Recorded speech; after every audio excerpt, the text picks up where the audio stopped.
Subscribe करें और bell दबाएं ताकि कोई खबर रह न जाए।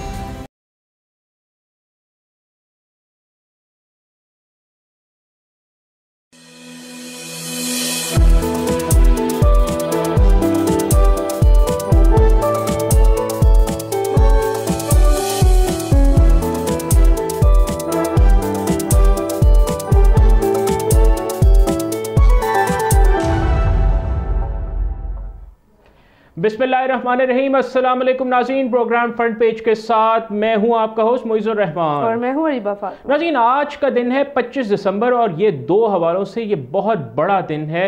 एक तो ऑब्वियसली जो हमारे फाउंडर हैं कायद आज़म मोहम्मद अली जिन्ना, उनका यौम पैदाइश आज मनाया जाता है और इसी के साथ साथ आज है merry Christmas. So merry Christmas to all in Pakistan and abroad. जो भी हमें इस वक्त देख रहे हैं, आप सबको मैरी क्रिसमस। आप इस बहुत ही अहम ओकेज़न पर अपने भाइयों को ना भूलें, अपनी बहनों को ना भूलें जो मसीही बरादरी से भी ताल्लुक़ रखते हैं। तो हम तो यहाँ सेलिब्रेट कर रहे हैं, लेकिन इसके साथ साथ हमें ये नहीं भूलना चाहिए कि दुनिया में इस वक्त कई ऐसे जंगज़दा इलाके हैं जहाँ पे क्रिश्चियंस मौजूद हैं और वो इस वक्त इस तरह से क्रिसमस नहीं सेलिब्रेट कर सकते, गज़ा से लेके सीरिया तक। बिल्कुल, ऑब्वियसली इस दिन के जहाँ दुनिया में भरपूर अंदाज में नाज़रीन क्रिसमस मनाई जा रही है, चाहे वो गज़ा के जंगज़दा इलाके हों, यूक्रेन के हों, सीरिया के जंगज़दा इलाके हों, वहाँ पे बहुत सारी ऐसी मसीही बरादरी है जो क्रिसमस की खुशियों से महरूम है। तो आज हम प्रोग्राम का आगाज़ करेंगे कि जंगज़दा इलाकों में जो मसीही बरादरी है उनको क्रिसमस की सेलिब्रेशंस में क्या प्रॉब्लम्स आ रहे हैं।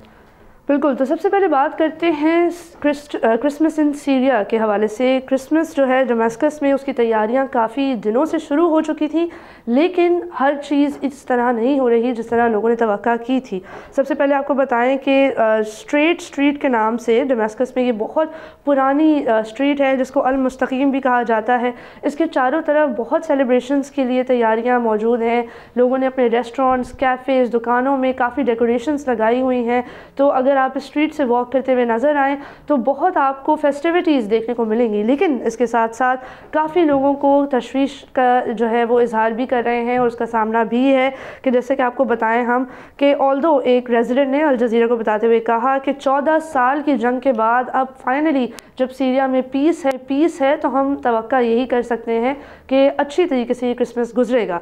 लेकिन ट्यूसडे के दिन जब एक क्रिसमस ट्री को आग लगा दी गई हमा के इलाके में, तो बहुत ज़्यादा डेमोन्स्ट्रेटर्स जो हैं वो प्रोटेस्ट करने के लिए सीरिया की दमिश्क की सड़कों पर बाहर निकले और उन्होंने अपना एहतजाज रिकॉर्ड किया। यहाँ आपको ये भी बताते चलें कि ये जो तमाम प्रोटेस्टर्स हैं, AFP के जर्नलिस्ट ने इनसे बात भी की और इनका कहना था कि भाई हम डिमांड करते हैं कि क्रिसमस है तो क्रिश्चियंस को राइट्स मिलने चाहिए ऑब्वियसली। और नाज़रीन, जो सबसे ज़्यादा एहतजाज शाम में जब एक क्रिसमस ट्री को आग लगाई गई, तो ये बाब शर्की नामी एक नेबरहुड में जो है, जो बेसिकली जो ऑर्थोडॉक्स पेट्रियार्क है, जो वहाँ पे जो ऑर्थोडॉक्स क्रिश्चियंस हैं, जो उनका जो मरकज़ है, वहाँ जो मसीही बरादरी ने भरपूर एहतजाज किया और ऑब्वियसली उन्होंने जो है ये एहतजाज 2 हफ्तों के बिल्कुल विदिन आया है जब सीरिया में बशार अल असद का धरन तख्ता हुआ और उसके बाद से अब जुलानी जो HT के हिज़्ब तहरीक शाम की हुकूमत वहाँ पे आ चुकी है।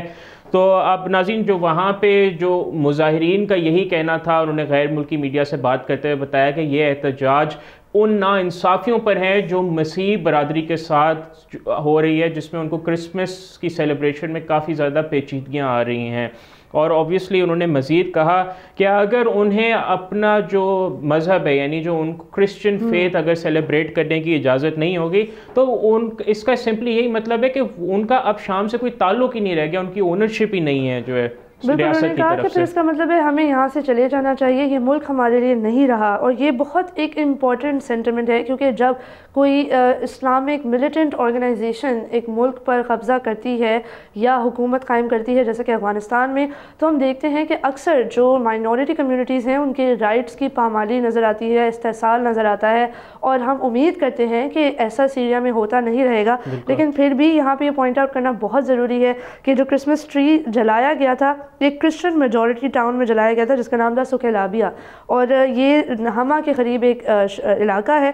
तो यहाँ पे क्रिसमस ट्री का जलाना एक बहुत ग्रेव इनजस्टिस है against Christians of Syria. And what is very concerning इस कि आपने अभी जिक्र किया अफगानिस्तान के बारे में नाज़रीन, तो जब तालिबान का टेक ओवर हुआ था अफगानिस्तान का, उन्होंने रीअश्योरेंसेस दी थी पूरी दुनिया को कि हम ख़वातीन के हकूक़ का तहफ़्फ़ुज़ करेंगे, गर्ल्स एजुकेशन में हम रुकावटें नहीं डालेंगे, और जो माइनॉरिटीज़ हैं, रिलीजियस माइनॉरिटीज़, हम उनका ख्याल रखेंगे। लेकिन अनफॉर्चुनेटली वो सब अमल नहीं हुआ। इसी तरह हिज़्ब तहरीक शाम ने भी कहा तो है कि वो तमाम लोगों के लिए एक इंक्लूसिव एक एनवायरनमेंट रखेंगे और शाम किसी भी अब जंग में हिस्सादार नहीं होगा, बल्कि शाम अपने आप को दोबारा रिस्टोर करने में काम करेगा। और इनफैक्ट HTS जो हिज़्ब तहरीक शाम है, उन्होंने अपोलोजाइज़ भी किया इस वाक़े पर, और उन्होंने कहा कि ये जो है एक उज़्बेक तंजीम के जिहादी मिलिटेंट्स ने जो है वो ये काम किया, और उन्होंने कहा है कि वो जो जिधर नुकसान हुआ है, जिधर एक क्रिसमस ट्री जलाया जाए, उसको दोबारा रिस्टोर भी करेंगे। तो हमें उम्मीद ये करनी चाहिए कि वो अपने दावों पर कायम रहेंगे। बिल्कुल, हयात तहरीरुल शाम का ये भी कहना था कि डेफिनेटली ये लोग सीरियंस नहीं हैं जिन्होंने दरख्त को आग लगाई है। उसके अलावा उन्होंने ये भी कहा कि हम इनको जो है किसी न किसी किस्म की अकाउंटेबिलिटी का सामना ज़रूर करना पड़ेगा। लेकिन जाहिर सी बात है ये तमाम वादे जो है वो काफ़ी फीके पड़ जाते हैं अगर इनको फॉलो थ्रू नहीं किया जाता। ये तो सिर्फ एक्शंस ही दिखाएंगे कि वो अपने दावों पर कितना ज़्यादा स्टैंड करते हैं। और नाज़रीन, अगर Syrian observatory for human rights, जो बेसिकली सीरिया की जो एक तंजीम है इंसानी हकूक़ के हवाले से, उन्होंने भी ये कहा है कि जिन्होंने इस क्रिसमस ट्री को आग लगाई वो उज़्बेक बैरून मुल्क शहरी थे, और वो जो है एक अंसारुल तौहीद नामी ग्रुप से उनका ताल्लुक़ था जिन्होंने ये आग लगाई। इस वाक़े की मज़म्मत भी की जानी चाहिए, और इसको जो है HTS जो हिज़्ब तहरीक शाम है और अब उनकी बरसर इक़्तिदार भी, उन्होंने भी मज़म्मत की। तो आप आगे जाके देखते हैं कि वो अपने दावों पे कितना स्टैंड रखते हैं। लेकिन ये ज़रूरी है कि it's not all Doom and gloom. Damascus में अभी भी काफ़ी ज़्यादा ऐसे इलाके हैं जहाँ भरपूर तौर पर सीरिया में क्रिसमस को सेलिब्रेट किया जा रहा है। लोग बाहर सड़कों पर भी निकल रहे हैं। इनफैक्ट अल जज़ीरा की कवरेज ख़ास तौर पर इसमें काफ़ी ज़्यादा मायने रखती है। उन्होंने कई लोगों से भी बात की है दमस्कस की रोडों पर, और लोगों का एक ओवरऑल पॉजिटिव तासुर ही है। बड़े अरसे के बाद आप देखें, तकरीबन 1.5 सदी के बाद, एक पूरे 1.5 डेकेड के बाद बेसिकली एक सीरिया शाम के लोगों में एक उम्मीद नज़र आ रही है कि उनको लग रहा है कि यहाँ अब जंग का खात्मा होगा, क्योंकि पिछले जो 10, 12, 13 सालों में जो तबाही हुई शाम में, 6 लाख लोग अपनी जान से गए, 60 लाख से ज़्यादा लोग नकल मकानी कर गए। तो अब नाज़रीन एक उम्मीद की किरण दोबारा बहाल हुई है, और अगर क्रिसमस ऑब्वियसली एक बड़ा त्यौहार है, अगर उसको मनाने में जो है लोग पुर उम्मीद हैं, तो ये एक अच्छी बात ज़रूर है डेफिनेटली। बिल्कुल, एक तरह से ये अफगानिस्तान से बहुत मुख्तलिफ इसलिए भी है क्योंकि जब अफगान तालिबान की हुकूमत आई थी तो वो अमेरिका के जाने के बाद आई थी। यहाँ सीरिया में एक तरह से अमेरिका की आमद हो रही है HTS की गवर्नेंस को संभालने के बाद। अमेरिका समेत UK समेत तमाम यूरोपियन नेशंस की तरफ से भी HTS की बैकिंग है। उन्होंने जो है HTS को ऑलमोस्ट कंसिडर कर रहे हैं कि तमाम टेररिस्ट ऑर्गेनाइजेशंस या सैंक्शनड ऑर्गेनाइजेशंस की लिस्ट से भी हटाएंगे। तो ऐसा लग रहा है कि जो सीरिया की नई हुकूमत है उसकी काफ़ी ज़्यादा एक्सेप्टेंस है वेस्टर्न वर्ल्ड में। And what is very reassuring here is कि अब ये वो तो कहते हैं ना, action speak louder than words. ये तो अब वक्त बताएगा कि वो अपने दावे उनके कितने सच रहते हैं, लेकिन उन्होंने वादा किया है कि वो एक सीरिया का एक इंक्लूसिव माहौल रखेंगे जहाँ सबको बराबरी की सतह पर ट्रीट किया जाएगा। तो ये एक चीज़ अफगान तालिबान के मुकाबले में काफ़ी डिफरेंट है मेरे ओपिनियन में। बिल्कुल बिल्कुल, and we hope all the best for the minorities and everyone else in Syria, क्योंकि अभी सीरिया में हालात बहुत ज़्यादा खुशगवार नहीं नज़र आ रहे, और हम उम्मीद यही कर सकते हैं कि आगे आने वाले दिनों में ये हालात बेहतर होंगे और शायद हुकूमत ज़्यादा मुस्तहकम हो। लेकिन जब तक ऐसा नहीं है तो इस तरह के इंसिडेंट्स होते रहेंगे, और ये ज़रूरी है कि जो भी हुकूमत को संभाल रहा है या ये इतनी बड़ी जिम्मेदारी अपने कंधों पर उठा रहा है कि एक ऐसा मुल्क जो कई डेकेड से जो है वो पॉलिटिकल इंस्टेबिलिटी का शिकार था, अब फाइनली उसको संभालना और सही राह पे गामजन करने की जिम्मेदारी है। और पूरी दुनिया की जिम्मेदारी है कि वो अगर जो अब नई हुकूमत सीरिया में आई है वो सीरिया को दोबारा जो है नॉर्मलसी की तरफ लेके जाना चाहिए। तो पूरी दुनिया को उनका हाथ पकड़ के उनकी मदद करनी चाहिए, क्योंकि सीरिया के हालात में भी बहुत सारे आलमी पार्टनर्स थे जो कि जिम्मेदार थे जो सीरिया के जो बिल्कुल। And I think that is what happens in middle east, के सब मिडिल ईस्ट को डिस्टेबलाइज करने में तो तकरीबन सभी का हाथ होता है, लेकिन जब वापस स्टेबिलिटी की तरफ मिडिल ईस्ट की कोई भी इलाका जा रहा होता है तो उसको उस किस्म का सपोर्ट नहीं मिलता। तो हम उम्मीद करते हैं कि अब मिलेगा। But regardless, on a lighter note, merry Christmas to all. Obviously नाज़रीन, क्रिसमस की तमाम लोगों को नेक ख्वाहिशात, और हम उम्मीद करते हैं कि जो भी आज क्रिसमस सेलिब्रेट करें उनके एक अच्छा दिन गुजरेगा। नाज़रीन, इसके साथ ही वक्त हुआ जाता है एक वक्फे का। वक्फे के बाद आके मजीद गुफ्तगू करते हैं, कहीं नहीं जाएगा, हमारे साथ ही रहिए, देखते रहिए बोलने।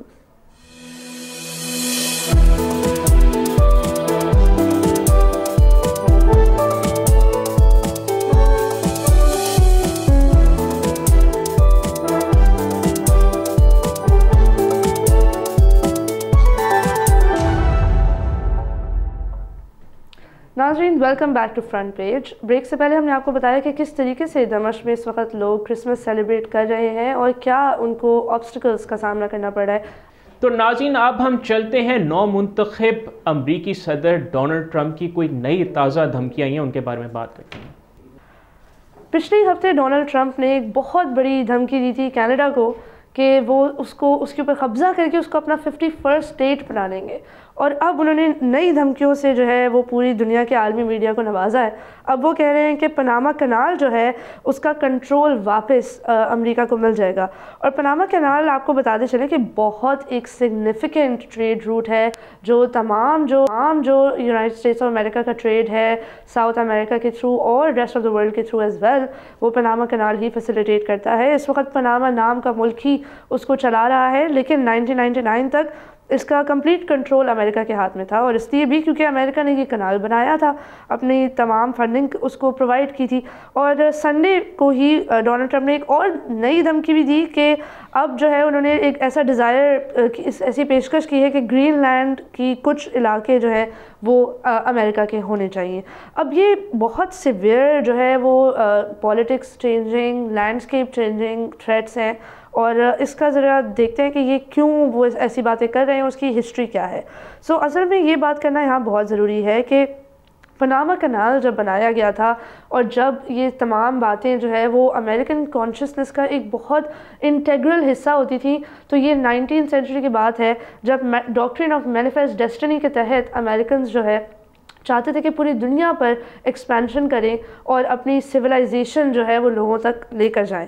यहाँ आपको बताते चलें कि 1845 में ये मैनिफेस्ट डेस्टिनी की टर्म कॉइन की गई थी। तब जेम्स पॉल्क जो थे वो यूएस के प्रेसिडेंट थे, और उनका ये भी मानना था कि अगर जो है ग़ुलामी या स्लेवरी को सर्वाइव करना है तो उसको पूरी दुनिया में फैलना पड़ेगा। तो ये एक बहुत ही जिसको कहते हैं बैकवर्ड, ऑर्थोडॉक्स और non traditional and kind of जो है वो ये रिटायर्ड कॉन्सेप्ट है पूरा, कि आप पूरी दुनिया में अपने सिविलाइजेशन को फैलाएं।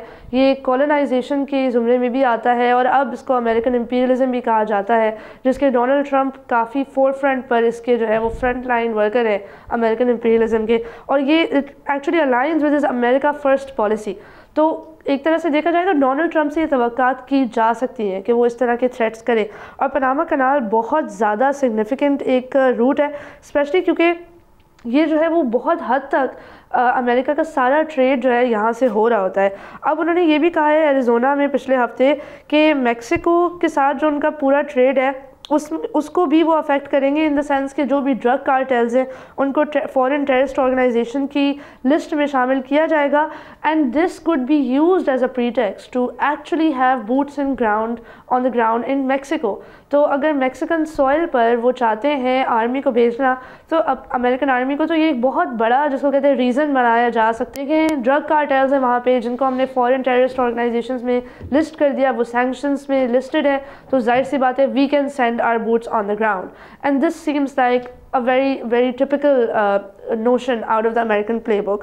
यहाँ आपको ये भी बताते चले कि डोनाल्ड ट्रंप ने ये भी कहा है कि वो बॉम्ब्स गिराएंगे फेंटेनल लैब्स पर जो मैक्सिको के अंदर मौजूद हैं, और इस वक्त मैक्सिको अमेरिका का सबसे बड़ा ट्रेडिंग पार्टनर है। तो अगर वो अपने सबसे बड़े ट्रेडिंग पार्टनर के बारे में ऐसी बातें कर रहे हैं तो ये तो ये काफ़ी तशवीशनाक मोमेंट है पूरी दुनिया के लिए कि जब 20 जनवरी को वो ओहदा संभालेंगे बाज़ाब्ता तौर पर, ऑफिशियल तौर पर, तो फिर वो क्या करेंगे ये तो आगे देखते पर ही पता चलेगा।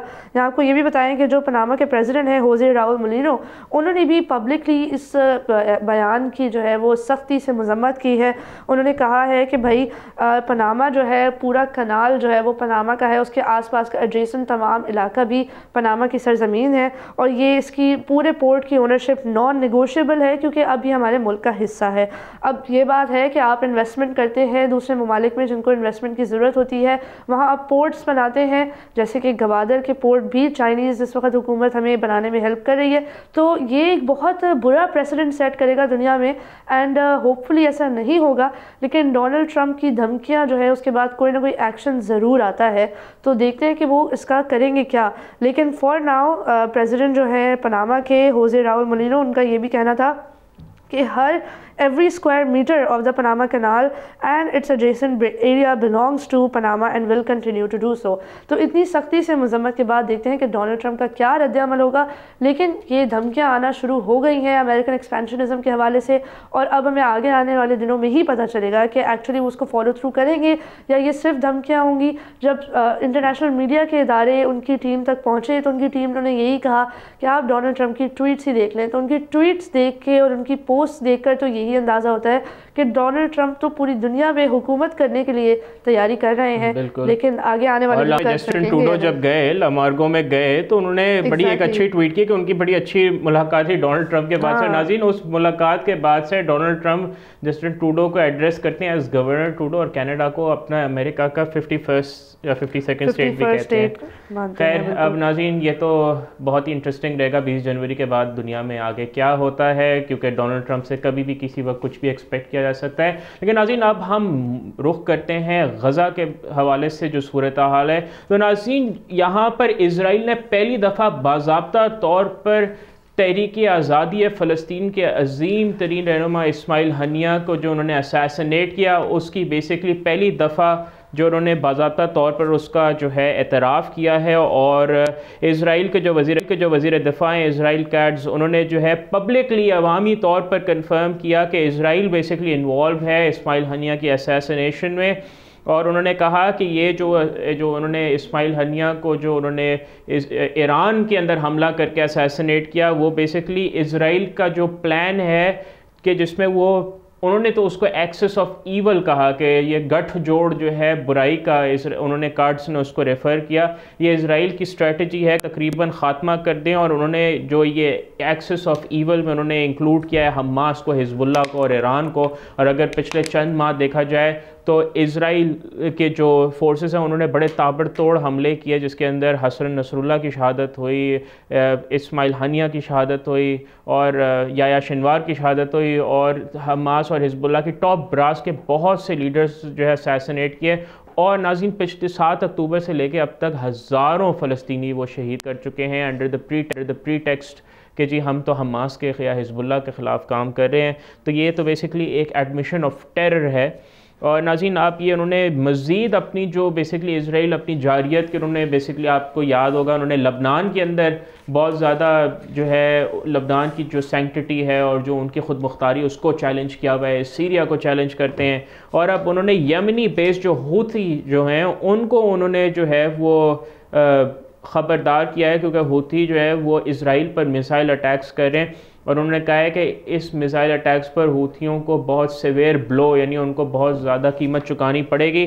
और उन्होंने कहा है कि इज़राइल हमा वक्त तैयार है कि वो बेसिकली जो हूथियों का जो स्ट्रेटिजिक इंफ्रास्ट्रक्चर है और जो उनकी पूरी यमन के अंदर लीडरशिप है उसको भी वो जो है बिल्कुल उसी तरह टारगेट करेंगे जैसे हमास और हिज़्बुल्लाह के लीडरान को उन्होंने टारगेट किया। और अगर नाज़रीन हम इसके पस मंज़र में जाएँ कि हमास और हिज़्बुल्लाह के साथ इसराइल ने क्या किया, तो पिछले कुछ अरसे में अगर आप देखें तो उन्होंने इसराइल का जो इसराइली वज़ीर दिफ़ा हैं उन्होंने मेंशन भी किया कि इज़राइल किस तरह कामयाब हुआ। जो की फिगर्स थे हिज़्बुल्लाह या हमास के, जिसमें हमास के लीडर याया शिनवार शामिल हैं, हिज़्बुल्लाह के हसन नसरुल्लाह शामिल। और बेसिकली ये नाज़रीन एक पूरा पैटर्न नज़र आता है कि इज़राइल ने किस तरह अपनी जो दिफाई स्ट्रेटजी है उसको आप कहें अपनी दहशत गर्दाना सोच के प्रीटेक्स्ट में जो है एक पूरी टारगेटेड असैसिनेशंस की, जहाँ पे उन्होंने बिल्कुल भी जो है उन्होंने दरेग नहीं किया दूसरे मुल्क की खुद मुख्तारी चैलेंज करने के लिए। और अगर आप यहाँ पे आगे चलें, हमने अभी हूथियों का जिक्र किया, तो अगर उनकी जो कार्रवाइयाँ रही हैं इसराइल की, उसके हवाले से हम आपको बताएं कि उन्होंने तवातुर से अब इसराइल पे मिसाइल हमले शुरू कर दिए हैं। और अभी उन्होंने एक रीसेंट माजी करीब में एक हाइपरसोनिक मिसाइल भी फायर की। तल अबीब जो इसराइली बेसिकली जो कैपिटल है, वहाँ पे एक पार्क में, वहाँ पे मुतादिद अफराद ज़ख्मी हुए। और अब उन्होंने जो है इसी हमलों की और जो इसी के, और क्योंकि हूथियों ने कहा है कि वो इस तरह के और हमले तवातुर से जारी रखेंगे, तो इसराइल कार्ड्स ने बेसिकली अब उनके मैसेज से पता चलता है कि इसराइल जो है वो अब अपने आप को इन मिसाइल थ्रेट्स के ख़िलाफ़ डिफेंड करेगा। और काफ़ी सोफिस्टिकेटेड ये मिसाइल थ्रेट्स हैं, लेकिन वो अब इसी तरह जो उन्होंने हमास या हिज़्बुल्लाह के साथ किया, वो अब कह रहे हैं कि वो हूथियों के साथ भी करेंगे। और अब नाज़रीन, अब हमने इस्माइल हनिया की शहादत का जिक्र किया था, तो उसके पस मंज़र में जाते हैं कि इस्माइल हनिया की जो शहादत है वो 31 जुलाई 2024 को तेहरान में हुई थी, जब वो मसूद पेज़ेश्कियान जो ईरानी सदर जो नौ मुंतखब थे उस वक्त उनकी हल्फबरदारी की तकरीब में शिरकत करने गए। और वो बड़े हेविली गार्डेड एरिया था जहाँ पे मसूद पेज़ेश्कियान की जब वो हल्फबरदारी की तकरीब में शिरकत करने गए, वहाँ पे बॉम्ब के ज़रिए उनकी जो है असैसिनेशन हुई। और उन्होंने उसी वक्त ही ईरान और जो फ़लस्तीनी ऑफिशल्स थे उन्होंने उसी वक्त इसका इसराइल पे जो है इल्ज़ाम लगाया था, और उसकी वजह से मज़ीद कशीदगी बढ़ गई थी। और ईरान ने रिटेलिएशन कहा था कि हम इसका जवाब देंगे उस वक्त। फिर ईरान की जो, अगर आप ईरान के रिस्पॉन्स की बात करें, तो अक्टूबर 2024 में ईरान ने जो है मिसाइल स्ट्राइक्स इजरायली शहरों पर जो है लॉन्च किए थे हानिया की शहादत का बदला लेने के लिए। और बाकी जो हिज़्बुल्लाह की लीडरशिप या हमास की लीडरशिप को इसराइल ने मारा।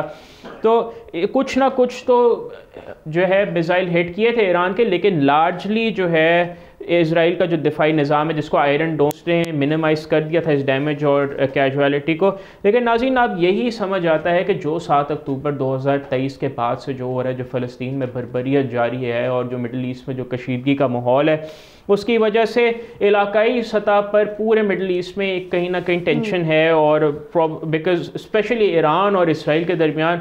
और नाज़रीन, ये बड़ा ये तशवीशनाक एक सूरत हाल है, क्योंकि ये काफ़ी ज़्यादा ब्रॉडर रीजनल कॉन्फ्लिक्ट की तरफ बढ़ती हुई बात नज़र आ रही है। एक तरह से देखा जाए तो इसराइल को रोकने का कोई ऐसा वो हम मैकेनिज्म ही मौजूद नहीं है। और जो बेसिकली वेस्ट का जो इसमें रोल रहा है, एग्जैक्टली लेबनान और अब सीरिया में गोलान हाइट्स पे जिस तरीके से वो चढ़ाई कर रहे हैं, एक्सपेंशन जो हो रही है, और वेस्ट की तरफ से अबेटिंग हो रही है नाज़रीन, जो ताकतें। पिछले हफ्ते नेतन्याहू ने गोलान हाइट्स में मौजूद हो के पूरी दुनिया को बताया कि हमारा तो पूरा इरादा है कि गोलान हाइट्स में हम जितना ज़्यादा कब्जा कर सकें वो करें, और ये तमाम इलाका अब हमारा हो गया है। तो एक तरह से देखा जाए तो इसराइल एक इस तरह की एक्सपेंशनिस्ट पावर के तौर पर उभर रहा है कि पूरा मिडिल ईस्ट रीशेप करने की ताकत है उनके पास। बिल्कुल आपने सही यहाँ पे कहा।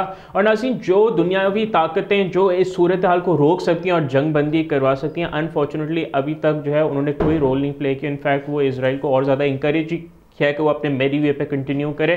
लेकिन यहाँ पे कहना ये ज़रूरी है कि हक़ का साथ दें, और जो इस वक्त मज़लूम फ़लस्तीनी शहरी हैं उनके जो इंसानी हकूक़ पामाल किए जा रहे हैं कितने अरसे से, नाज़रीन हमें तो उनकी एडवोकेशन करनी ज़रूरी है। बिल्कुल, और ये बहुत ज़रूरी है कि ये बात समझी जाए कि इस वक्त Israel is basically poised to take over the Middle East. लेकिन द ओनली रीज़न कि अभी तक इसराइल की तरफ से ये पूरा तमाम एरियाज़ पे कब्ज़ा नहीं हुआ, गज़ा का भी कुछ इलाका बाकी है, वेस्ट बैंक के पास भी किसी न किसी हद तक कुछ लेवल की सॉवरेनिटी है, वो इसलिए है क्योंकि एहतजाज हो रहे हैं पूरी दुनिया में।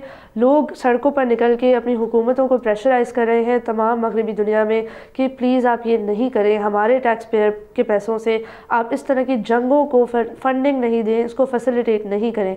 अमेरिका में भी हमने देखा कि तमाम यूनिवर्सिटी कैंपसेस पर एहतजाज हुए और लोग सड़कों पर निकले। वाशिंगटन DC से लेकर तमाम शहरों में ये एहतजाज हुए।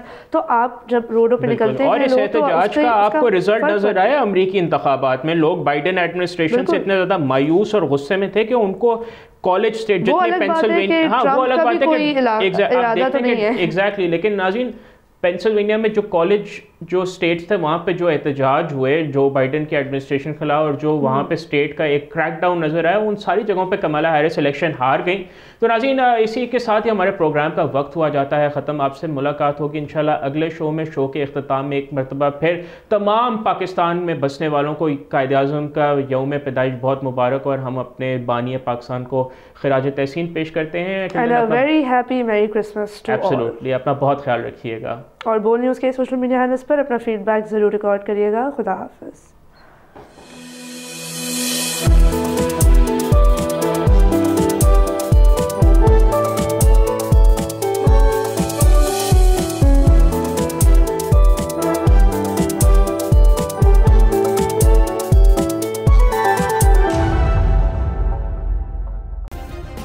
सब्सक्राइब करें और बेल दबाएं ताकि कोई खबर रह न जाए।